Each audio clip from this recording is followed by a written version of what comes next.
Right. I'm guessing everybody is here for the STO panel, so I'm guessing everybody knows what STOs are. So we're not going to go into that, but we're going to go into something more specific about the STO regulation and the future of fundraising. So I'm going to introduce some panel members here who are going to come and join us in the discussion. Tim Byun from OkCoin unfortunately couldn't make it, but we are going to have other people. So I'd like to invite JD Salbego, CEO of Legion Ventures. Come in, JD.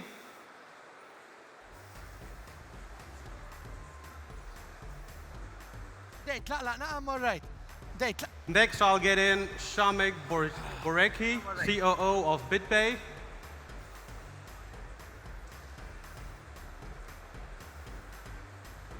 We've then got James Farrugia, partner at Ganado Advocate. And last but not least, Joe Portelli, the executive chairman of the Malta Stock Exchange.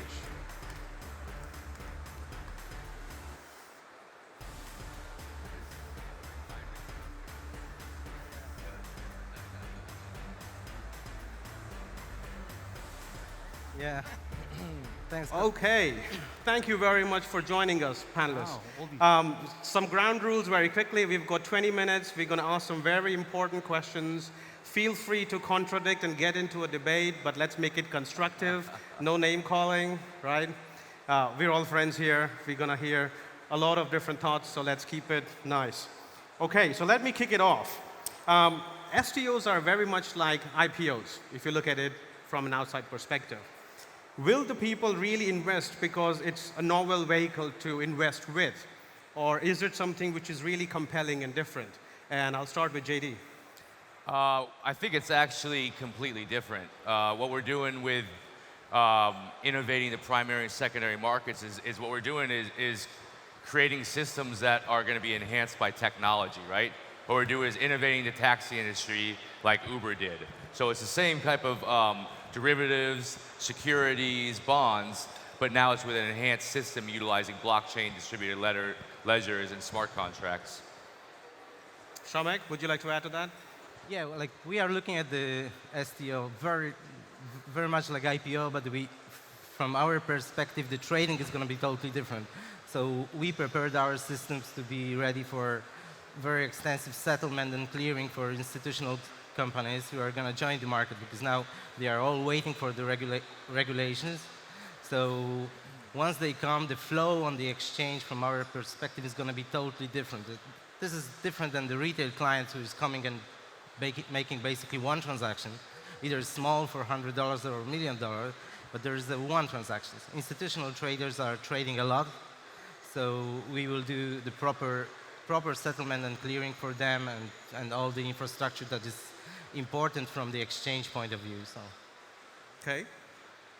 As far as I'm concerned, I think that STOs will definitely enhance the efficiency when it comes to trading. They will most definitely make settlement a much more certain event. The technology in its own right will help in terms of the time to settle effectively, because we will be able to achieve a T0 sort of settlement mechanism, which is something which is definitely needed. At the moment, the risk is that we might end up with an element of fragmentation, in the sense that obviously security tokens must exist on a blockchain. The risk is that the promoters will start creating their own permissioned blockchains, right? So you might end up a particular exchange or a particular promoter creating its own blockchain. So all those security tokens which want to list on that exchange will go on that blockchain. Another one might create its own blockchain, which might not necessarily speak to each other. Yep. To speak to the other one very imminently, in the sense there might need to be adjustments to deal with that. So the risk is that everyone will come up with his permission blockchain, and you will end up in a situation where different security tokens will exist in their own small world, in their own small blockchain, rather than sort of being more globally accessible. Okay. Joe, what do you think? Okay. Well, as I think you know, the Malta Stock Exchange last year took very decisive steps to make our mark in the digital asset space. We signed 3 high-profile MOUs, one with OKX, the other one with Binance. The OKX application has been submitted to the regulator. We are genuinely hoping that by year end, we will be one of the first security token exchanges in the world to actually be up and running. We can't say we're the first in the EU because there is the GDX, the Gibraltar Stock Exchange. But having said that, it's very strategically important for the Malta Stock Exchange to move into this space for 2 reasons. One, it supports the strategy of the country in general to be this blockchain island. But the other reason is because we genuinely believe it could generate significant revenue for the Malta Stock Exchange over the next few decades. I personally am a serious believer in the concept of security tokens. I think they're potentially a very efficient and cost-effective way to enter the capital markets. There are some, I don't want to say negatives, but there certainly will be hurdles, particularly liquidity. But we're very, very positive on security tokens and how it's going to change the capital market landscape. Well, so it's very good to hear that you are as excited about STOs, even though you are the chairman of the Malta Stock Exchange. So I think there are only good things we can expect out of the space here. So, and I'll start with you again, Joe. Do you see regulators in the space as enablers? And I just don't talk about Malta, you know, it's a wider question than that. Or is this just something you deal with to get your way in how you want to shape the financial markets? That's a really good question. I think the MFSA has done an excellent job regulating the space, or attempting to regulate the space, because at this time we don't have any regulated security token exchanges. There are 2 that I'm aware of that are currently in the pipeline. One is the OKMSX application, and the other one is the ABE application. I am plugging them. You might be wondering why the Malta Stock Exchange would care about potentially a competing security token exchange. We don't look at them as competing. They're going to be using our CSD. Right. So what we are doing, which I think is different to a lot of what other exchanges are doing, is we are aiding, abetting, we are encouraging foreign token exchanges to come to Malta to set up within this ecosystem, because we think we can monetize relationships. In fact, we were in New York last year. The Malta Stock Exchange did a delegation, and we had meetings with a number of well-known, highly regarded security token exchanges, and we encouraged them to come and set up in Malta. So I think the regulation, I'm hoping the regulation will be thoughtful. It will be MiFID compliant regulation, so it'll be regulation we're comfortable with. The concern we have to have is ESMA, what they're doing on the pan-European system, what their take is. However, in another few months, the Malta Stock Exchange will be hosting the World Federation of Exchanges, Derivatives, and Clearing Conference. Fantastic. And we're expecting a bunch of regulators from ESMA. And they'll be there, and we'll be able to pretty much, I think, how do you say, lobby them and sell our narrative that security tokens are a good thing. If they're well regulated, they can add a lot of value, particularly with CMU and Capital Markets Union. So, you know, I mean, we're bullish, and we hope that the regulators do the right thing. Okay, thank you for that. And James, you deal with the regulators in support of the companies that are coming in. What's your perspective on this? Let's be clear. I think the MFSA took the right step, first of all, to publish this consultation document, which we are broadly in agreement with the principles set out therein. But the devil is really in the detail. It is more complicated to set up a security token than people might think. There are considerations which come out of the Companies Act, which has been with us for many, many, many years, which hasn't really been designed within the context of tokenized securities. So there are considerations that must be taken into account, both within the context of the design of the blockchain, which will house the token, but also the smart contract which will create the token the security token itself. And there are principles in company law which naturally need to be factored into all this design. So you need to know who your shareholders are. You need to register all the transfers, right? You need to perhaps carry out a certain element of AML KYC on the token holders. There might be stamp duty considerations on transfers. So there are so many considerations that have to be thought through properly before one attempts to get on with it and offer a security token. Like everything, I think that the way things will develop is that we will see security tokens being used more and more by SMEs. Once an element of experience is gained in the launch of these form of securities, then hopefully we will see them being applied more and more mainstream in the medium term. But we are still sort of crawling when it comes to security tokens. Hopefully we'll start walking soon, and then we'll start jogging as well. Wow, that's very well said. That's very well said. And it's great to hear the perspectives from you, because you really are in between the two sides of this world, where it's the companies and the regulators on the other side. So Shamek and JD, I'm going to ask you a slightly different take on this, okay? Now, if there was one piece of advice or information you would like to share with the regulators, Right. what would that be? And Shamek, I'll start with you. One piece. I have a lot of pieces. Or JD. I got about 50 pages on that I could offer. But I think one of the biggest thing is to let innovation thrive, right? I mean, the whole instance of blockchain was built off of to kind of rebel and fix the control and centralization of power, fraud within governments, Wall Street, the banking industries, that me being American caused a global crash, right? So, at the same time, like I was mentioning the Uber example, we're innovating a very, very strong power, right? I mean, I was having this conversation earlier in a business meeting that this industry is going to take a long time to innovate. That what we're talking about right now, the securities industry, secondary and primary, because we're dealing with the powers that control the economies on a global level. We're dealing on America, the Federal Reserve, Wall Street. It's also disrupting billions and billions of dollars of their money.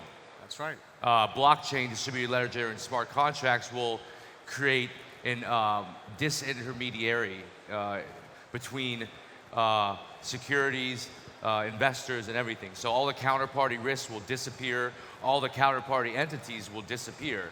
Also, it's going to force all those companies to be completely transparent. And all that information will be immutable. You think all those companies are going to want to have to put up with that? So as I try to push that as a big point a lot, because I think a lot of companies and a lot of people in this industry, and I've worked with all the leaders in this industry in digital securities, and a lot of them in America, I think, are doing a really great job right now, and then even in Europe. But we have a long road ahead. That's the bottom line right now. Everyone thought this industry was going to take, or like we're going to have a secondary market at the end of this year. We have nothing. We have like 6 coins being traded right now with no liquidity, right, on a secondary market. We have some decent stuff on issuance, primarily coming out of the US with the most. But this is going to take a long time, and I think we have to sit here and face the reality of what we're up against. That, Wall Street and the financial institutions are not going to let this go to us right away, you know what I mean? And very easily. Right. So, Shamek, what would you say? Yeah, if I would have one advice to all the regulators is to basically speak with each other more and work on one solid rules for us to let us prepare for basically standard rules all over the world, because it's going to be. We have a lot of experience in our team with IPOs, but only in one country. We had to deal with one regulator. That was easy. Now we are looking at 3 or 4 jurisdictions, and it's going to be very hard to onboard clients and move, security tokens on the secondary market with the same flow like with utility tokens. So it doesn't look like it's going to happen soon. But we would love to happen in this year, let's say, or next month or next week. We are ready, but they are not ready. So, Yeah, no, and I think that's a very good point in terms of having one global STO market would be definitely beneficial. Of course. But I think as we understand how the regulations work, especially for the STOs, that might be way more challenging than how it is for the utility tokens per se, right, in terms of the regulations. Now, that also gets in the way of actually creating the liquidity. JD, what you mentioned before, right? So what are the mechanisms you guys think need to be in place to improve the liquidity so that STOs can actually deliver on the promise that they've made for so long? Go ahead. We need better regulation because right now we have a chicken or the egg thing, right? Okay. This market's only going to thrive if there's actually a primary and secondary market, meaning investors, right? Right. So right now we have not too many investors. We have a lot of interest, but also skepticism. They want to see what's going to happen. But it's a chicken or the egg because until someone starts really investing to set an example, it's not going to move. So we're going to have these little spikes, like when Harbor just said that they're going to, did that deal for 100 million, and then BTG Pactual or whatever, the big investment bank in Brazil, did that $15 million distressed real estate asset fund, and then they did a press release for the $1 billion real estate fund out of the Middle East. We'll see if it actually happens, but right, we need some more of those, not just issuance, because there's a lot of companies, Securitize has done pretty well on issuance, right? But we don't see too much after that yet, right? So Yeah, I would say the same. Like, the problem is going to be where those assets are going to be basically dead on the exchanges, so no one will want to trade them so actively. So important is to have proper settlement and clearing for institutional traders to clear in one place, trading on multiple exchanges, so the assets can move pretty fast. Right. So, and cost efficient, of course. So. Let's not forget, however, that from a regulatory standpoint, the rules are there, and the rules are technology agnostic, in the sense the framework under our Companies Act or under the Prospectus Directive, MiFID, they don't care whether a security is in dematerialized form or whether it is in tokenized form. The rules apply exactly in the same way. The issue is that they might need to be slightly tweaked to obviously fit the manner in which the technology effectively operates. But by and large, I don't think we should expect the framework which has been in place for decades to change drastically to accommodate this new technology. It needs to be viewed, I think, as the other way around. And if we think, in particular, I'm saying in the security token space, that these security tokens are going to disintermediate the market, it is not going to be the case. Because if you are trading a security token on a security token exchange, you need a broker to access that exchange. You need a clearing and settlement mechanism to clear and settle that transaction. The custody process will definitely be more efficient because you don't need multiple layers between the CSD and the custodian facing the client. That multi-layer custody function can be collapsed into 1 or 2 layers at most. But apart from that, it is important to keep in mind that we need to focus on doing what we are doing today more efficiently, with more certainty, and in a more cost-effective manner. And we need to focus on these benefits that the use of blockchain and security tokens will bring on the table, rather than talking about disintermediation and talking about that clients will have direct access to their tokens, which is generally an impossibility, because only regulated custodians can safekeep assets and have an account on a CSD, right? So having a listed and traded security token, which is held in my wallet on my phone, is an impossibility as things stand today, because the regulation just doesn't allow it. And if we think that that is the way we should be heading, it's not going to happen, because it's very unlikely that regulators in Europe, but even globally, are going to make such a massive U-turn in terms of regulatory practices. Because, as I said, regulation should be technologically agnostic. At most, it should have minor tweaks to accommodate, but not change materially the way things are being done from a structural point of view. Okay, so we heard revolution and a friendly revolution. Joe, what do you think? Well, Please agree with me. well, they're our lawyers, so we generally agree with everything they say. It keeps us out of trouble. Right. We can always blame the lawyers for telling. I think we need to put things in perspective. So, if you look at the market capitalization of all the equities and all the bonds and all the REITs, which are listed on stock exchanges all over the world, Yep. you're looking at roughly 150 trillion in assets. That's right. If you look at all the over-the-counter derivatives and all the swaps out there, you're looking at another $500 trillion in assets. Yes.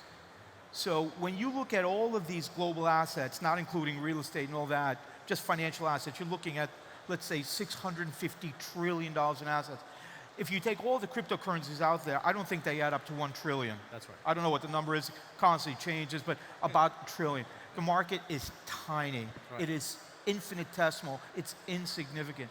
So I do agree with James. I think when the security token rush does hit, I think it'll focus on the SMEs.